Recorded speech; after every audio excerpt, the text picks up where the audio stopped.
మోకాల నొప్పులకు ఎటువంటి సర్జరీ లేకుండా ఎపియాన్ పెయిన్ క్లినిక్ అందిస్తున్న అత్యాధునిక చికిత్స. నమస్తే వ్యూస్.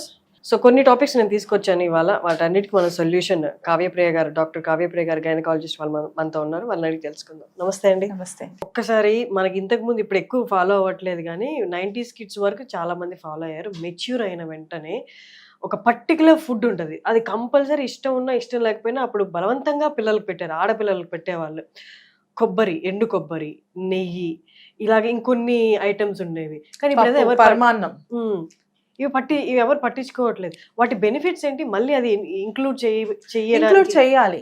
చేయాలి, డెఫినెట్ గా ఇంక్లూడ్ చేయాలి. వాళ్ళు ఎక్కువగా పెట్టేది ఏంటంటే బాగా నెయ్యి వేసి అన్నము, బెల్లము, పప్పు ఇదన్నీ వేసి కొంచెం పరమాన్నం లాగా చేసిస్తారు. Because pappu will have protein, bellam will have iron, and again neyyi will have good fats, calcium. ఎండు కొబ్బరి కూడా పెట్టాము. ఎండు కొబ్బరిలో కూడా మనకి వర్జిన్ కోకోనట్ ఆయిల్ ఉంటుంది కదా. ఓకే. అంటే మరి not that virgin form, but ఎండు కొబ్బరిలో కూడా గుడ్ ఫ్యాట్స్ ఉంటాయి అని. So that is good for hormonal balance అని. బికాస్ ఎందుకు అంటే పీరియడ్ స్టార్ట్ అయిన ఫస్ట్ 2 years మనకి ప్యూబర్టీ మెనరేజియా అని ఉంటుంది.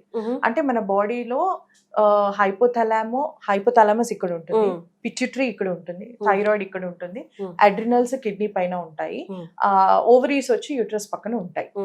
అండ్ సో మన బాడీలో ఒక యాక్సెస్ ఫామ్ అవుతుంది అనమాట. Hypothalamo, pituitary, thyroid, adrenal, ovarian, uterine access.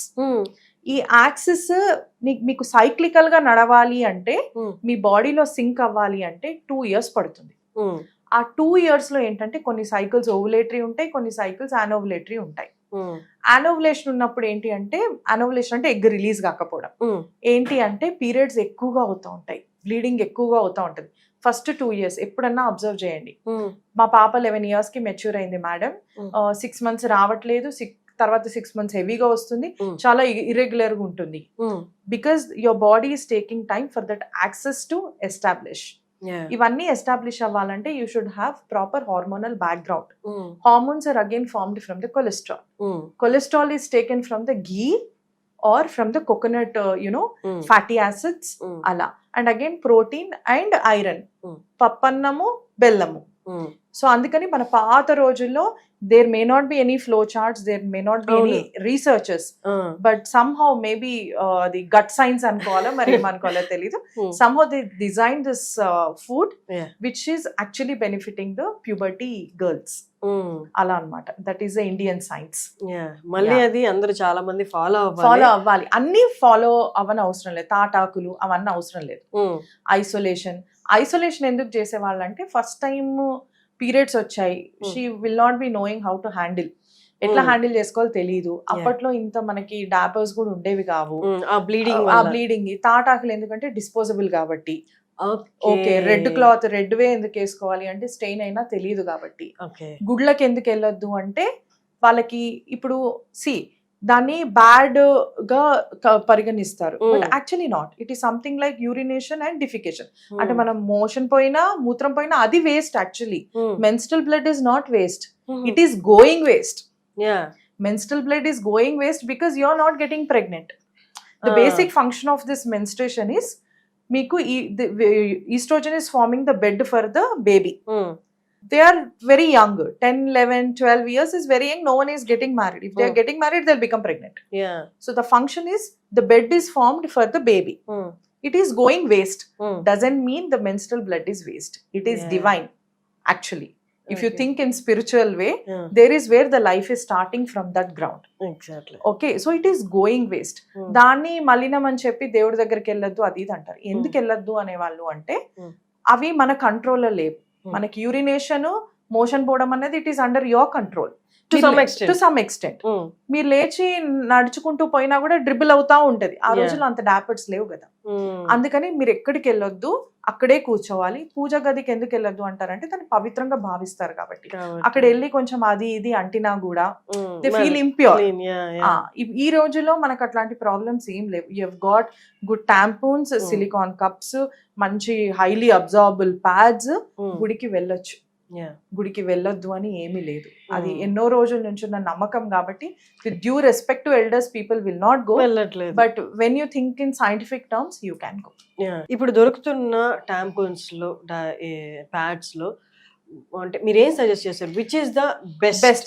Company పక్కన పెట్టేసి దాంట్లో ఏవేవి ఉంటే ద బెస్ట్ అంటే I always say your body should be in sync with the ecosystem. That is what we're all running for. అవును, మన బాడీ కూడా ప్రకృతిలో ఒక పార్టే. దాన్ని మనం ప్లాస్టిక్ తోటి వీఆర్ పొల్యూటింగ్. ఓకే, సో మన బాడీకి ఎర్త్ కి రెండిటికి మంచిది అంటే సిలికాన్ కప్. సిలికాన్ కప్స్ అది పెట్టుకోవటము రావాలి అంతే, కొంచెం ధైర్యం కావాలి. అమ్మాయిలకి టీనేజ్ వాళ్ళు పెట్టుకో అంటే వాళ్ళకి హైమెన్ ఉంటుంది కదా, దే ఫీల్ ఇట్ ట్రబుల్స్. పెళ్ళి అయిపోయినాక you can use silicon cup. ఒక్కసారి ఆ కన్నె పొర పోయింది అంటే అప్పుడు మీరు పెట్టుకోవచ్చు, ఈజీగా పెట్టుకోవచ్చు. సైజెస్ కూడా డిఫరెంట్ అవైలబుల్ గా ఉంటాయి. అది కూడా సేమ్ మన మెన్స్ట్రల్ ప్యాడ్ లాగే 6 hours ఒకసారి తీసి దాన్ని కడిగేసి మళ్ళీ దాన్ని వాటర్ లో హీట్ చేసుకోండి. ఒక 2 to 3 cups ఇన్ హ్యాండ్ పెట్టుకున్నాము అంటే ఒక తర్వాత ఒకటి పెట్టేసుకోవచ్చు వర్క్ ప్లేస్ లో ఉంటే కనుక. You will be having that kit. ఒక శానిటైజర్ కూడా ఉంటుంది, వాష్ చేసి కావాలంటే ఇంటికి వెళ్ళాక చక్కగా బాయిల్ చేసుకుని you can reuse it. And ఇది 15 years వరకు ఉంటుంది. అండ్ ఇది ఈకో ఫ్రెండ్లీ ఎన్విరాన్మెంట్ మీద కూడా మనకి ఇదేమి భారం కాదు, నాన్ డిగ్రేడబుల్ అని కూడా కాదు. నెక్స్ట్ వచ్చేసి ఆర్గానిక్ ప్యాడ్స్. ఆర్గానిక్ ప్యాడ్స్ లో మంచి అబ్జార్బింగ్ కాటన్ ఉంటుంది. అండ్ అది ఈ కాటన్ నుంచి ఎటువంటి టాక్సిన్స్ రిలీజ్ అవ్వవు. And it is not going to effect your uterus also. So just me blood ని అబ్జార్బ్ చేసుకుంటది. ఎంత ఆర్గానిక్ ప్యాడ్ అనుకున్నా కూడా దాని బేస్ కింద ప్లాస్టిక్ తోనే చేస్తారు, so that it should not leak. So we cannot say that it is 100% eco friendly. It is 100% body friendly. So again disposable and its degradation is a problem. తర్వాత వస్తే మన plastic pods విచ్చలవిడిగా మనకి చాలా companies వచ్చినాయి. And ఏదైతే బాగా branding చేస్తారో అదే బెస్ట్ అనుకొని తీసుకొని వాడతాం.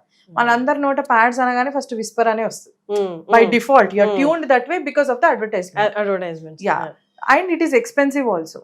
చూసుకుంటే అన్ని ప్యాడ్స్ సేమే. దీంతో డిసడ్వాంటేజ్ ఏంటి అంటే ప్లాస్టిక్ నుంచి డయోక్సోన్స్ అని ఒక టాక్సిక్ మెటీరియల్ రిలీజ్ అవుతుంది. That dioxins will effect your inner layer of the uterus and it will give an inflammatory response. ఆ ఇన్ఫ్లమేటరీ రెస్పాన్స్ తోని హార్మ్ఫుల్ ప్రోస్టాగ్లాండిన్స్, ఇంటర్లూకిన్స్ అవన్నీ రిలీజ్ అవుతాయి. అవన్నీ రిలీజ్ అయ్యాక అవి ట్యూబ్స్ నుంచి పోయి బయట మన పొట్టలో స్పిల్ అవుతాయి. స్పిల్ అయినప్పుడు there will be a diffuse inflammatory response from which a disease called endometriosis will come.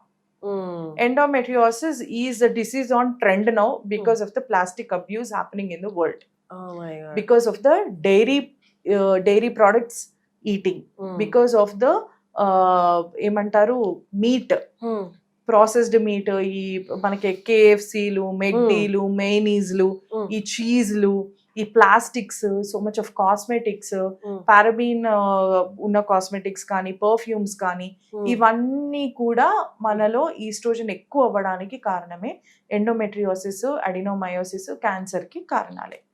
So ఇలాంటి పేషెంట్స్ ఉంటే వాళ్ళకి ఎటువంటి సిమ్టమ్స్ ఉంటాయి? బ్లీడింగ్ అధికంగా ఉంటుంది, చాలా చిన్న ఏజ్ లో హిస్టెక్టమీ అయిపోతుంది వాళ్ళకి, ఎందుకంటే ఆ డిసీజ్ అలాంటిది తినేస్తుంది మొత్తం. మన ఓవరీస్ లో ఉన్న ఎగ్స్ అన్నిటిని తినేస్తుంది. చాక్లెట్ సిస్ట్ అంటారు, అక్కడ ఎండోమెట్రియోటిక్ సిస్ట్లు ఫామ్ అవుతాయి, ఈ ట్యూబ్స్ అన్ని డ్యామేజ్ అయిపోతాయి.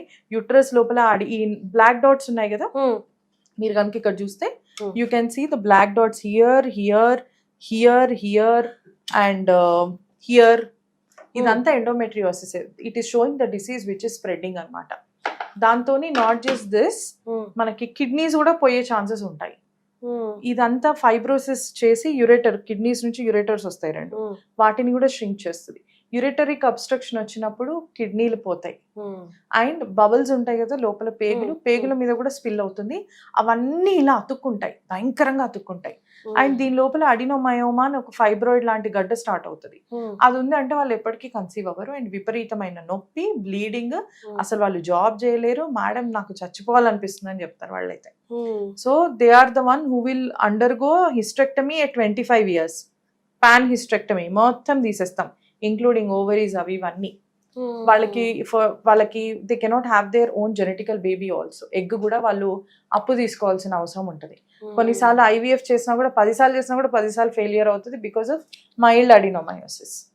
So it is not that easy having endometriosis and adenomyosis, and the majority ఇది ఉన్న వాళ్ళకి causes వచ్చి ప్లాస్టిక్ అబ్యూస్, మనకి ఇష్టం ఉన్నట్టు మీట్ తినడము, రెడ్ మీట్ తినడము, ఇన్ఫ్లమేటరీ ఫుడ్ తినడము, కేసిన్, పర్ఫ్యూమ్స్, కాస్మెటిక్స్ అన్నిటి వల్ల కూడా ఈ డిసీజ్ చాలా ఎక్కువ అవుతుంది.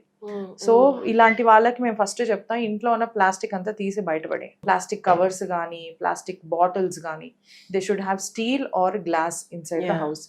Eat organic food, pesticide pollution food, అది కూడా వాళ్ళ బాడీకి చాలా ఇదవుతుంది.